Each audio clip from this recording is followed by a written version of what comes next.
ಮತ್ತೊಂದು ಅಪ್ಡೇಟ್ ಇದೆ ಇದೇ ವಿಚಾರಕ್ಕೆ ಸಂಬಂಧಪಟ್ಟಂತೆ.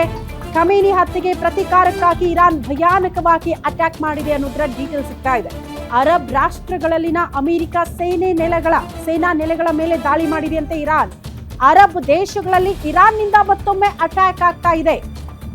ಅಬುದಾಬಿ, ದೋಹಾ, ದುಬೈನಲ್ಲಿ ಮತ್ತೆ ಸ್ಫೋಟ ಅನ್ನೋದರ ಡೀಟೇಲ್ ಸಿಗ್ತಾ ಇದೆ. ದುಬೈನಲ್ಲಿ ಬ್ಯಾಕ್ ಟು ಬ್ಯಾಕ್ 2 ಕಡೆ ಸ್ಫೋಟದ ಸದ್ದು ಕೇಳೋದಕ್ಕೆ ಸಿಕ್ಕಿದೆ. ಡ್ರೋನ್ ಕ್ಷಿಪಣಿಗಳ ಮೂಲಕ ಮಾರಣಾಂತಿಕವಾಗಿ ದಾಳಿ ನಡೆಸೋದಕ್ಕೆ ಇರಾನ್ ಮುಂದಾಗ್ತಾ ಇದೆ. ಬಹರೇನ್ನಲ್ಲಿರುವ ಅಮೆರಿಕ ನೆಲೆ ಮೇಲೆ ಡ್ರೋನ್ ಮೂಲಕ ಅಟ್ಯಾಕ್ ಆಗಿದೆ. ಇರಾನ್ ದಾಳಿ ಹಿನ್ನೆಲೆಯಲ್ಲಿ ಕುವೈತ್ನಲ್ಲೂ ಕೂಡ ಅಮೆರಿಕ ನೆಲೆಯನ್ನ ಬಂದ್ ಮಾಡಲಾಗಿದೆ ಅನ್ನೋದರ ಡೀಟೇಲ್ಸ್. ದಾಳಿಯಲ್ಲಿ ಇದುವರೆಗೂ 560 ಸೈನಿಕರು ಸಾವನ್ನಪ್ಪಿದ್ದಾರೆ ಅಂತ ಇರಾನ್ ಹೇಳ್ತಾ ಇದೆ, ಬಟ್ ಅಮೆರಿಕ ಸ್ಪಷ್ಟಪಡಿಸಿಲ್ಲ. ಖಮೇನಿ ಹತ್ಯೆಗೆ ಪ್ರತೀಕಾರ ಅನ್ನೋ ರೀತಿಯಲ್ಲಿ ಇರಾನ್ ಎಲ್ಲೆಲ್ಲಿ ಅಮೆರಿಕದ ಸೇನಾ ನೆಲೆಗಳಿದೆಯೋ ಅದನ್ನ ಟಾರ್ಗೆಟ್ ಮಾಡಿಕೊಂಡು ದಾಳಿಯನ್ನ ಮುಂದುವರಿಸ್ತಾ ಇದೆ ಅಂತ. ಇದರಿಂದ ಸುತ್ತಮುತ್ತ ಇದ್ದಂತಹ ದೇಶಗಳಿಗೂ ಕೂಡ ಅದರ ಇಂಪ್ಯಾಕ್ಟ್ ಆಗ್ತಾ ಇದೆ. ಹಾಗಾಗಿ ಕ್ಷಣಕ್ಕೂ ಆತಂಕ ಕೂಡ ಜಾಸ್ತಿ ಆಗ್ತಾ ಇದೆ ಈ ವಿಚಾರಕ್ಕೆ ಸಂಬಂಧಪಟ್ಟಂತೆ.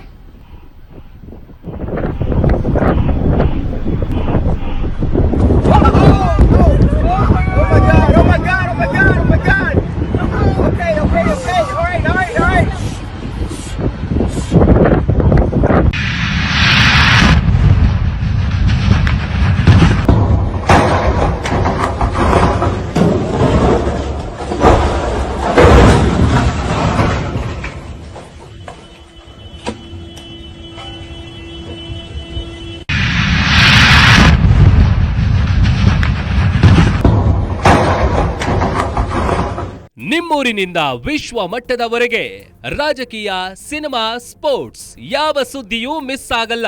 ಬರೀ ಸುದ್ದಿಯಷ್ಟೇ ಅಲ್ಲ, ಜೊತೆಯಲ್ಲೇ ಇರುತ್ತೆ ವಿಶ್ಲೇಷಣೆ. ಗ್ಯಾರಂಟಿ ನ್ಯೂಸ್ನ ಸಬ್ಸ್ಕ್ರೈಬ್ ಮಾಡಿ, ಫಾಲೋ ಮಾಡಿ, ಕ್ಷಣ ಕ್ಷಣದ ಅಪ್ಡೇಟ್ಸ್ ಪಡೆಯಿರಿ.